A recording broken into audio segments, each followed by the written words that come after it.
கவர்னரா இருக்கிற ஒருத்தர் ஆட்டோமேட்டிக்கா அண்ணா யூனிவர்சிட்டியுடைய வேந்தரா இருப்பாங்க. இன்னைக்கு ரவியா இருக்காரு, அவ்வளவுதான். அப்போ அந்த யூனிவர்சிட்டியில நடந்திருக்கிற ஒரு வன்கொடுமை, அவரை போய் பார்க்கறதுல என்ன தப்பு? திமுக முதலமைச்சர்கள் சந்திச்சதே இல்லையா? அதுக்கு அர்த்தம் அவங்க கவர்னர் பதவி ஏத்துக்கிட்டாங்கன்னு அர்த்தமா? அவரை எதிர்க்கிறவங்க, குறை சொல்றவங்க ஒர்க் ஃப்ரம் ஹோம்ன்றாங்க, பனையூர் பண்ணையாருன்றாங்க. அவர் மிக துல்லியமாக சரியாக இந்த அரசு பற்றியும் இந்த கட்சி பற்றியும் மதிப்பீடு செய்திருக்கிறார். அதனால தான் அவர் தன்னுடைய தொண்டர்களை ரோட்ல கொண்டு போய் இறக்கல. முதல் முறையா அவருடைய கட்சிக்காரங்க அந்த சுற்றறிக்கையை கொடுக்க வந்தாங்க, ஜெயில பிடிச்சி போட்டாங்க. சீக்ரெட் ரிப்போர்ட், உளவுத்துறை, இன்டெலிஜென்ஸ், இதெல்லாம் தங்களை ஒழிக்கக்கூடிய மக்கள் சப்போர்ட் விஜய்க்கு இருக்குதுன்றது அவங்க தெரிஞ்சுக்கிட்டாங்க. அதனாலதான் முளையிலேயே கில்லணுன்றதுக்காக மற்ற கட்சிகளை டீல் பண்ற மாதிரி விஜய் கட்சியை காவல்துறை டீல் பண்ணாது. இறக்குனா இவங்க எப்படி பண்ணுவாங்க அப்படின்றத அவர் புரிஞ்சு வச்சிருக்காரு. ஏன்னா ஏற்கனவே எம்ஜிஆர் கட்சியை பொழந்துட்டு அதிமுக ஆரம்பிக்கும் போது இந்த ஆட்சியில் இந்த திமுக எவ்வளவு பேரை சிறையில போட்டாங்க, சாகடிச்சாங்க, இதெல்லாம் அவருக்கு தெரிஞ்சதால தான்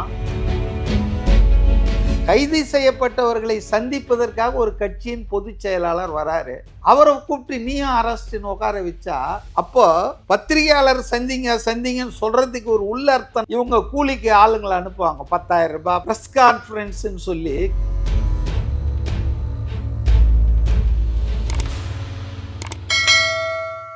தமிழக வெற்றி கழக தலைவர் விஜய் அவர்கள் ஆளுநரை சந்திச்சு ஒரு மனுவை, அண்ணா பல்கலைக்கழக அந்த இஷ்யூ பற்றி ஒரு மனுவை கொடுத்துருக்காரு. ஒரு 2 மாதத்துக்கு முன்னாடி போய் பார்த்தா அவர் மாநாட்டில் ஆளுநரே தமிழ்நாட்டுக்கு தேவையில்லை அப்படிங்கிறத ஒரு முன்மொழிந்திருந்தார். இப்போ ஒரு நிகழ்ச்சி நடக்கும்போது எல்லா எதிர்கட்சிகளும் எல்லா கட்சிகளும் அவர் அப்படி சொல்லிட்டு இப்படி பண்ணுறாரு, இதுதான் பாசிசமா அப்படிங்கிற கேள்வியை முன்வைக்கிறாங்க. ஸோ அதை எப்படி சார் பார்க்குறீங்க? அதாவது இந்த கேள்வியே சிறுபிள்ளைத்தனமானது. இப்போ நாம் ஆளுநர் பதவி என்பது தேவையில்லை, தேவையற்றது அப்படின்றதுல கொள்கை உள்ளவர்களாக இருக்கிறோம். அதை தீர்மானமாக போடுறோம். ஆனால் அது உடனே அரசாங்கம் ஏற்று அந்த பதவியை ஒழிச்சிடுச்சான்னா, அண்ணா காலத்திலேருந்து சொல்லிட்டு இருக்காங்க. ஆனால் அந்த பதவி என்பது ஒழிக்கப்படலை. அது இன்னமும் மத்திய அரசின் ஏஜென்ட்டாக அங்கே உட்காந்துக்கிட்டு எல்லா ஆட்சியிலையும் அது நடக்குது. ஆளுநர், அதாவது கவர்னர் மாநிலத்தை கண்காணிக்கிறார். மாநிலத்தில் நடக்கிற விஷயங்களை மத்திய சர்க்காருக்கு உளவு சொல்கிற ஒரு கண்காணியாகத்தான் ஆளுநர் பதவி என்பது பயன்பட்டு கொண்டிருக்கிறது. ஆகவே அதை ஒழிக்கணும் அப்படின்னு கோரிக்கை வைத்ததில், தீர்மானம் போட்டதில் அந்த கட்சி தப்பு ஒன்றும் பண்ணல. தாவேகா மிகச்சரியாக தான் பண்ணியிருக்கு. ஆனால் it was not abolished, it is existing.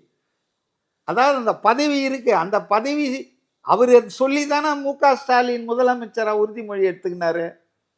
நாங்கள் ஆளுநர் பதவியை ஏற்றுக்கல, அதனால நீங்கள் பதவி பிரமாணம் கொடுக்கக்கூடாதுன்னு சொன்னாரா? சொல்லல. ரெண்டாவதுங்க, ஆளுநர் பதவி ஒன்று இருக்கும்போது அவர் வேந்தராக இருக்கிறார். இப்போ பல்கலைக்கழகம், சம்பந்தப்பட்ட பல்கலைக்கழகம் ஒரு ரிப்யூட்டட் எஜுகேஷ்னல் இன்ஸ்டிடியூஷன். அண்ணா யூனிவர்சிட்டியில் சீட்டு கிடைக்கிறதுன்றதே ரொம்ப பெருமிதத்துக்குரிய ஒரு விஷயம். உலகம் பூரா இந்த யூனிவர்சிட்டிக்கு ஒரு நல்ல பேர் இருக்குது. அப்போ இந்த வளாகத்தினுடைய வேந்தர், சான்சலர், வைஸ் சான்சலர் இல்லை, அது இல்லை, அப்படி நியமனம் பண்ணல, அந்த கதையெல்லாம் விடுங்க.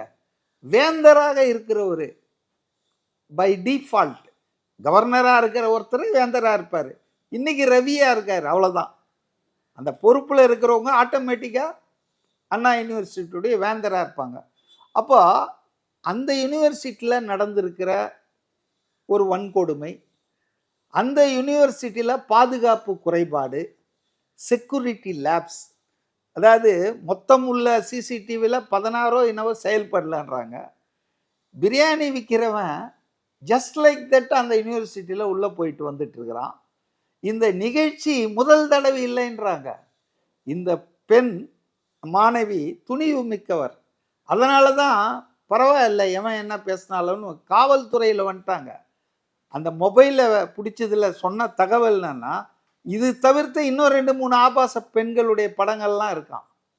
அப்போ இவனுக்கு இது ஒரு ஹேபிச்சுவல் அஃபண்டராக தான் நான் பார்க்குறேன். இந்த ஞானசேகரனை ஏதோ ஒரு ஸ்பர்ல ஏதோ ஒரு நிமிஷத்துல பண்ணிட்டான்லாம் சொல்ல மாட்டேன். Is a habitual offender. இந்த கேம்பஸ்ல சகட்டு மேனிக்கு எந்த விதமான தங்கு தடையும் இல்லாம உள்ள போயிட்டு அங்க இந்த மாதிரி இருட்டுல இந்த கேமராக்கெல்லாம் செயலிழக்க செய்ததே இவனா இருக்குமான்னு கூட எனக்கு தெரியாது.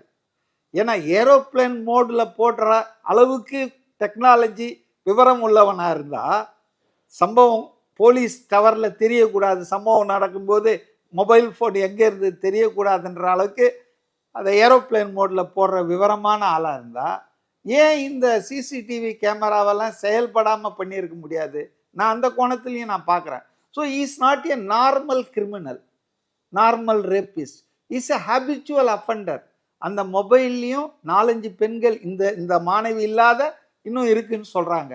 அதனால் ஒரு இன்ஸ்டிடியூஷனுடைய ஹெட் சான்சலர், அவர் கவர்னராகவும் இருக்காரு, அவரை போய் பார்க்கறதுல என்ன தப்பு? திமுக அமைச்சர்கள், திமுக முதலமைச்சர்கள், அண்ணாலேருந்து இன்னைக்கு இருக்கிற ஸ்டாலின் வரைக்கும் கவர்னர் சந்திச்சதே இல்லையா? கவர்னர் கொடுத்த டீ பார்ட்டியில் கலந்துகின்றே இல்லையா?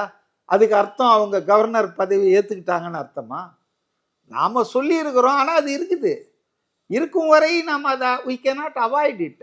அதனால தானே அந்த கவர்னர் உறுதி பிரமாணம் பதவி பிரமாணம் பண்ணது தானே மு.க. ஸ்டாலின் ஏற்றுக்கிறாரு, அமைச்சர்கள்லாம் ஏற்றுக்கிறாங்க, நேற்று புதுசாக வந்த அமைச்சர் உள்பட. அதனால் இது ஒரு சிறுபிள்ளைத்தனமான வாதம். கவர்னர் பதவி ஒழிக்கணும்னு சொன்னார், அவர் போய் கவர்னரை அப்போ நீங்கள்லாம் பார்க்குறீங்களா? அதனால அது சரியில்லைன்னு தான் நான் நினைக்கிறேன். விஜயோட அந்த அரசியல் எப்படி சார் பாக்குறீங்க? ஏன்னா ஒரு எதிர்கட்சியா இருக்கும்போது எதிர்கட்சி ஆளுங்கட்சி எதிர்த்து மனு அளிப்பாங்க, இப்படிப்பட்ட குற்றச்சாட்டு நடக்குது தமிழ்நாட்டில் பாருங்க அப்படிங்கிற விஷயத்துக்காக. விஜய் அவர்கள் கட்சி ஆரம்பிச்சு இத்தனை நாட்களுக்கு அப்புறம் ஒரு அரசியல் நிகழ்வாக பார்க்க முடியுது. போய் அங்க போய் மனு அளிச்சு, அதாவதுங்க அவர் மேல என்ன குற்றச்சாட்டு வைக்கிறாங்க? அவரை எதிர்க்கிறவங்க, குறை சொல்றவங்க என்ன குற்றச்சாட்டு? ஒர்க் ஃப்ரம் ஹோம்ன்றாங்க, வீட்டில இருந்தே வேலை செய்யறாருன்றாங்க. பண்ணையூருக்கு எல்லாரையும் வர வைப்பார், பனையூருக்கு அவர் பனையூர் பண்ணையாருன்றாங்க. இப்படி அவரை சிறுமைப்படுத்துவதற்காக ஒர்க் ஃப்ரம் ஹோம், அவர் ஸ்தலத்துக்கு வர மாட்டார், ஃபீல்டுக்கு வர மாட்டார், ட்விட்டரில் அறிக்கை வெளியிடுவார்ன்றாங்க. இப்போ நான் இந்த கடந்த சில தினங்களாக நடக்கிற நிகழ்ச்சிகள்லாம் பார்க்கும்போது அவர் மிக துல்லியமாக சரியாக இந்த அரசு பற்றியும் இந்த கட்சி பற்றியும் மதிப்பீடு செய்திருக்கிறார். அதனால தான் அவர் தன்னுடைய தொண்டர்களை, தன்னுடைய கட்சி தோழர்களை ரோட்டில் கொண்டு போய் இறக்குனா இவங்க எப்படி பண்ணுவாங்க அப்படின்றத அவர் புரிஞ்சு வச்சிருக்காரு. ஏன்னா ஏற்கனவே எம்ஜிஆர் கட்சியை பிளந்துட்டு அதிமுகன்னு ஆரம்பிக்கும் போது அன்றைக்கு முதல்வராக இருந்த ஆட்சியில் இருந்த திமுக கலைஞர் கருணாநிதி என்ன பாடுபடுத்தினாங்க, எவ்வளோ பேரை சிறையில் போட்டாங்க, சாகடிச்சாங்க, கடுமையாக தாக்கியிருக்காங்க. அப்போ இதெல்லாம் அவருக்கு தெரிஞ்சதால தான் அவர் ரோட்டுக்கு வரல. முதல் முறையா அவருடைய கட்சிக்காரங்க அந்த சுற்றறிக்கை கொடுக்க வந்தாங்க. என்ன ஆச்சு? ஜெயிலில் பிடிச்சி போட்டாங்க. இவங்கெல்லாம் தேர்ந்தெடுத்த, அதாவது அனுபவம் வாய்ந்த அரசியல்வாதிகள்ல நேற்று வரைக்கும் ரசிகர்களாக இருந்திருப்பாங்க, ஆதரவாளராக இருந்திருப்பாங்க. இன்னைக்கு அவர் அரசியலுக்கு வந்ததால அரசியல் அவர் போகிற பாதை சரின்னு நினச்சி வந்திருப்பாங்க. இப்போ அவங்கள கொண்டு போய் ஜெயிலில் போட்டு அடிக்கிறது, மிரட்டுறது, இளைஞர்கள் அவங்கெல்லாம் இதெல்லாம் நடக்கும்னு தெரிஞ்சு தான் அவர் இந்த ஆட்சியாளர்களுடைய குணாம்சம், இவங்களுடைய இந்த தீய எண்ணம் இதெல்லாம் தெரியும்ன்றதால தான் அவருக்கு. அதே போல தான் இந்த ப்ரெஸ் கான்ஃபரன்ஸ் ஏன் வரல, பத்திரிகையாளர் ஏன் சந்திக்கலன்னு நான் திருப்பி கேட்குறேன். 75 வருஷ கட்சி அப்படின்றாங்க, பவள விழா கண்ட கட்சி திமுக, ரைட்டு. இவர் 3.5 வருஷம் ஆச்சு முதலமைச்சராகி. இவர் எத்தனை முறை ஸ்டாலின் ப்ரெஸ் கான்ஃபரன்ஸ் நடத்தியிருக்காரு? இவர் இன்னும் முழுமையாக கட்சி நிர்வாகிகளே போடல. ஒரு மாநாடு நடத்தியிருக்காரு, கொடியை அறிமுகப்படுத்தியிருக்காரு, கொள்கை தலைவர்கள் யாருன்னு சொல்லியிருக்காரு, அரசியல் எதிரி யாரு, ஐடியாலஜிக்கல் எனிமி யாருன்னு சொல்லியிருக்காரு. அவ்வளோதான். அவர் கடைசியாக நடப்பாளம் நடிச்சிருக்காரு. அதை முடிச்சுட்டு தான் முழு நேரம் அரசியலுக்கு வருவேன்னு சொல்லியிருக்காரு. ஓகே, அவர் ப்ரெஸ் கான்ஃபரன்ஸ் வைக்கணும்னு சொல்கிறாங்க. ஆனால் பதவியில் இருக்கிற அரசியலில் ஊறி போன திளைத்த அனுபவம் வாய்ந்த நம்ம முதலமைச்சர் மோடி 11 வருஷமா பிரஸ் கான்ஃபரன்ஸே நடத்தல. அதை விட இவரும் அதே மாதிரி தானே பண்ணிட்டு இருக்காரு. இவருக்கும் அவருக்கு என்ன வித்தியாசம்? இப்போ 3 வருஷமா 3.5 வருஷமா நீங்க சொல்லுங்க, எத்தனை பிரஸ் கான்ஃபரன்ஸ் அவர் நடத்தி இருக்காரு? ஒன்றும் நடக்கல. இன்டராக்ஷன் நடக்கும். அப்படி போயிட்டு இருப்பாரு, ஒரு கேள்வி கேட்பார் நிருபர், அவருக்கு வந்து பதில் சொல்லுவார். உதாரணத்துக்கு சில தினங்களுக்கு முன்னால ராமதாஸ் வந்து அதானியை யார் சந்தித்து கேட்குறாரு, அதை பற்றி நான் போயிட்டு அப்படி வந்து என்ன சொல்கிறாரு, அந்த ஆளுக்கு வேறு வேலை இல்லை, டெய்லி ஏதாவது ஒரு அறிக்கை கொடுத்துட்டு இருப்பாருன்ட்டு போனார். அந்த ராமதாஸுடைய வயது அனுபவத்துக்கு கூட ஒரு மரியாதை கொடுக்கல. ஆக இதெல்லாம் ப்ரெஸ் கான்ஃபரன்ஸ் இல்லை, இதெல்லாம் மீடியா இன்ட்ராக்ஷன். நான் சொல்கிறது ப்ரெஸ் கான்ஃபரன்ஸ். உட்காரணும், அங்கே எல்லாரையும் கேள்வி கேளுங்கப்பா, நான் பதில் சொல்கிறேன்னு சொல்லணும். அதனால் முதல்ல இவங்க செய்து காட்டட்டும். அதிகாரத்தில் இருக்கிறவங்க, ஆட்சியில் இருக்கிறவங்க செய்தியாளர்களை சந்திக்க மாட்டாங்க. இதெல்லாம் செய்தியாளர் சந்திப்பு இல்லை. இப்படி ஓரமாக போகும்போது அப்படி நடந்து போகும்போது பார்க்குறதெல்லாம். நான் சொல்கிறது proper official press conference. As chief minister Stalin வந்து எத்தனை நடத்தியிருக்காரு? 1 நடத்த சொல்லுங்கள், அப்புறமா விஜய் நடத்தலான்னா கேள்வி கேளுங்க. உங்கள் முதுகுலையும் நீங்கள் அழுக்க வச்சுக்கிட்டு அடுத்தவங்க முதுகு குறை சொன்னீங்கன்னா என்ன அர்த்தம்? அதனால் நான் இன்னொன்று ஃபீல் பண்ணுறேன், விஜய் வந்து ரொம்ப புத்திசாலிங்க. அவர் வந்து எல்லாமே மெஷர்டு ஸ்டெப் எடுக்கிறாரு. இப்போ நான் சொன்னேன் இல்லையா, ஏன் அவங்க ஆளுங்களெல்லாம் ரோட்டுக்கு இறங்கி அமக்களத்தெல்லாம் பண்ண மாட்டேன்றாருன்னா, மற்ற கட்சிகளை டீல் பண்ணுற மாதிரி விஜய் கட்சியை காவல்துறை டீல் பண்ணாது. ஏன்னா அவங்களுக்கு ஒரு தே ஆர் மார்ட்லி அஃப்ரைடு. அதாவது என்னது, அதாவது மரண பயம்னு சொல்லுவாங்க தெரியுமா தமிழில். மரண பயம் வந்திருக்கு திமுகவுக்கு விஜய் கட்சியை பற்றி. மேபி அவங்களுக்கு கவர்மெண்ட்டில் இருக்கிறதால நிறைய சர்வே, சீக்ரெட் ரிப்போர்ட், உளவுத்துறை, இன்டெலிஜென்ஸ் இதெல்லாம் கிடைச்சிருக்கலாம். அதன் காரணமாகவே அவர்களுக்கு இந்த மரண பயம் வந்திருக்கலாம். அப்போ நான் இப்போ கொஞ்ச நேரத்துக்கு முன்னால் உங்களுக்கு சொன்னேன், பழவந்தங்கள் பகுதியில் வாழ்த்து போஸ்டர் விஜய் படம் போட்டு ஒட்டினதை கிழிக்க சொல்லி டெப்டி கமிஷனர் உத்தரவுன்னு ஒரு இன்ஸ்பெக்டரோ எஸ்ஐயோ சொல்கிறாருன்ற தகவல் சொன்னேன். மற்ற கட்சிகள்லாம் இருக்காங்க, மற்ற கட்சிகளுக்கு இந்த மாதிரி ஏதாவது இது தாக்குதல் வருதா? இல்லை. அப்போ திமுகவை பொறுத்தவரையில் தங்களை ஒழிக்கக்கூடிய வல்லமை, திறமை, ஆற்றல், ஆர்கனைசேஷனல் பவர், மக்கள் சப்போர்ட்டு விஜய்க்கு இருக்குதுன்றது அவங்க தெரிஞ்சுக்கிட்டாங்க. அதனால தான் முளையிலேயே கில்லணுன்றதுக்காக இவங்க இந்த வேலையெல்லாம் பண்ணுறாங்க. அது வந்து விஜய்க்கு தெரியுது. அதனால தான் அவர் ரொம்ப உஷாராக இருக்கிறார், எச்சரிக்கையாக இருக்கார். தேவையில்லாமல் தன்னுடைய தோழர்கள், தன்னுடைய ஆதரவாளர், கட்சிக்காரங்க போயிட்டு ஏங்க கைது செய்யப்பட்டவர்களை சந்திப்பதற்காக ஒரு கட்சியின் பொதுச் செயலாளர் வராரு, அவரை கூப்பிட்டு நீயும் அரஸ்ட்னு உட்கார வச்சா இந்த மாதிரி அநியாயம் எங்கேயாவது நடந்திருக்குதா? அப்போ பத்திரிகையாளர் சந்திங்கன்னு சொல்றதுக்கு ஒரு உள்ள அர்த்தம் நான் நினைக்கிறேன். அவர் பத்திரிகையாளர் சந்திப்பு நடத்த சொல்லிட்டு இவங்க கூலிக்கு ஆளுங்களை அனுப்புவாங்க, 10,000 ரூபாய், 5,000. இப்போவே தகவல் அப்படிதான். ப்ரெஸ் கான்ஃபரன்ஸ்ன்னு சொல்லி கேள்வி கேட்க விடுறது, ப்ரோவோக் பண்ணுறது.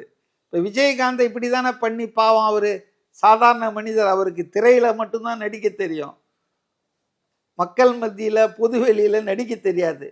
அதனால் அவருக்கு எவ்வளோ கெட்ட பேரெல்லாம் உண்டாக்குனாங்க. இவர் வந்து ரொம்ப பத்திரிகையாளரை தாக்குனாரு, திட்டினார், அந்த மாதிரி வெறியேற்றுற மாதிரி லோடட் கொஸ்டின், தனிப்பட்ட வாழ்க்கை. ஏங்க அவரும் திரிஷாவும் இன்னொருத்தரும் ஒரு கல்யாணத்துக்காக போகிறாங்க. சக படத்தில் நடித்த சக நடிகை, கோவொர்க்கர், கொலிக்கு. இப்போ நம்ம ஆஃபீஸ் கொலிக்கு கல்யாணம்னா போக மாட்டோமா? பெண் கொலிக்காக இருந்தால் ஆண்கள் பெண்கள்லாம் சேர்ந்து பஸ்ஸில் ட்ரெயினில் போக மாட்டாங்களா? அப்படி போகிற ஒரு பயணத்தை விமான நிலையத்தில் செக்யூரிட்டி செக் நடக்கிற இடத்துல ஃபோட்டோ எடுத்து, அங்கே ஃபோட்டோ எடுக்கக்கூடாது. இது வந்து காவல்துறை, அரசு, தமிழ்நாடு அரசின் காவல்துறை தான் இந்த வேலையெல்லாம் பண்ணுறாங்க. அப்போ அதை எடுத்து அதை மீடியாக்களில் இவருடைய கேரக்டர் அசாசினேட் பண்ண பார்க்குறாங்க. அப்போ இப்படிப்பட்ட ஒரு பின்னணியில் இருக்கும்போது பத்திரிகையாளர் சந்திப்பு எதுக்காக அவர் சொல்லணும்? ஆட்சியில் இருக்கிறவனை பார்த்து நீங்கள் யாராவது கேட்குற தைரியம் உண்டா? முதலமைச்சரை, உதவி முதலமைச்சரெல்லாம் கேளுங்களேன், நாங்கள் கொஸ்டின் பண்ணோம், உட்காருங்க என்ன. அந்த துணிவில்லாதவர்கள் திட்டமிட்டு விஜயை கேரக்டர் அசாசினேட் பண்ண, அவரை வந்து பொதுவெளியில் அசிங்கப்படுத்த, அவரை வந்து கோபப்படுத்த, இந்த பத்திரிகையாளர் சந்திப்பை பயன்படுத்த சில நபர்கள், சில அரசியல் கட்சிகள், குறிப்பாக திமுக பண்ணும். அதை அவர் தவிர்த்துடுறாரு. அவர் பேசணுமா வேணாமான்றது அது அவருடைய விருப்பங்க.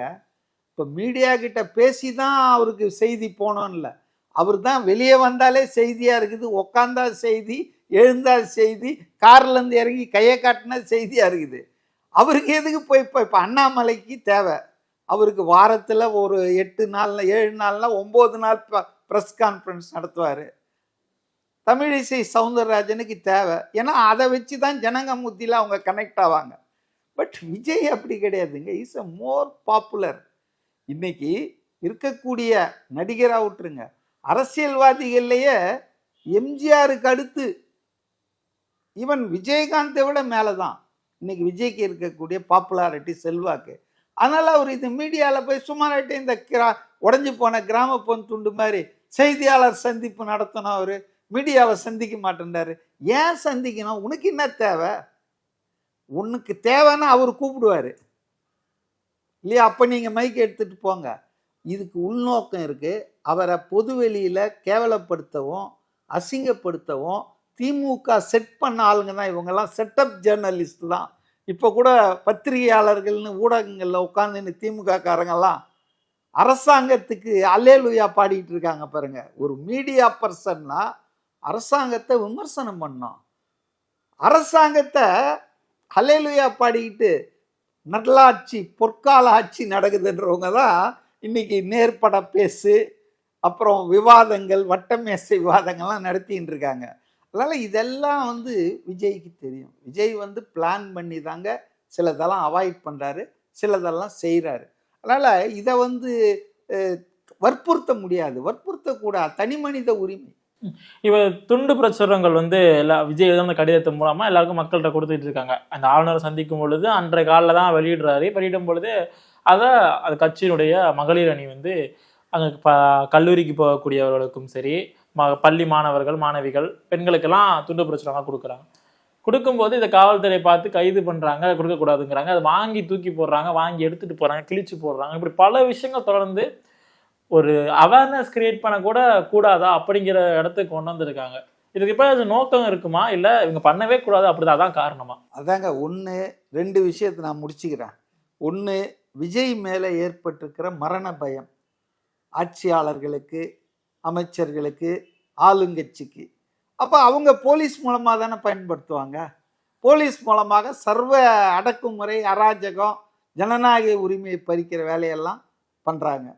இது வந்து அவங்களுடைய பயத்தை காட்டுதே தவிர வேற ஒன்றும் காட்டல. 2வது, ஒரு ஜனநாயக கட்சி, நாங்கள் 75 வருஷம் இருக்கிறோம், நாங்கள் பாசிசத்தை எதிர்த்தவர்கள், அரசியல் சட்ட உரிமைகளை பாதுகாப்போம்லாம் வாய்ச்சவடால் அடிக்கிறவங்க இங்கே சாதாரணமாக போஸ்டர் பொங்கல் வாழ்த்து புத்தாண்டு போனாலே கிழிக்க சொல்லி போலீஸை வச்சு பண்ணுறாங்கன்னா, ஒரு சுற்றறிக்கையை விநியோகம் பண்ணுறாங்க. கிறிஸ்துவ மிஷினரிகள்லாம் பண்ணுற வேலை இது ரொம்ப நாளாக. அதை வந்து பண்ணுறாங்கன்னா அப்போ அவங்களுக்கு வந்து கருத்து சுதந்திரத்து மேலேயே நம்பிக்கை இல்லை. என்ன புகழ்ந்து பாடு, எவ்வளோன்னா பாடு கேட்டுட்டு இருக்கிறோம். எதிர்த்து கருத்து சொல்லக்கூடாது, விமர்சனம் பண்ணக்கூடாதுன்னா அது வந்து தவறான ஒரு விஷயம். இந்த ஆட்சி வந்து அது கட்டப்பேரை தான் மக்கள் மத்தியில் சந்திக்கும். நான் இன்னும் ஒன்றே மட்டும் நான் சொல்லிடுறேன். இப்போ திமுக ஆட்கள் எந்த அளவுக்கு இரட்டை நிலை எடுப்பாங்கன்றது ஒரே ஒரு விஷயம் சொல்லி நான் முடிக்கிறேன்.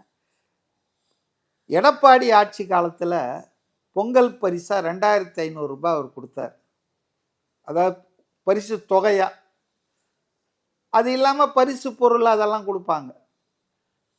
அப்போ கனிமொழி, உதயநிதி, ஸ்டாலின் அவங்கெல்லாம் எதிர்கட்சியில் இருந்தாங்க இல்லையா, எதிர்கட்சியாக இருந்தாங்க.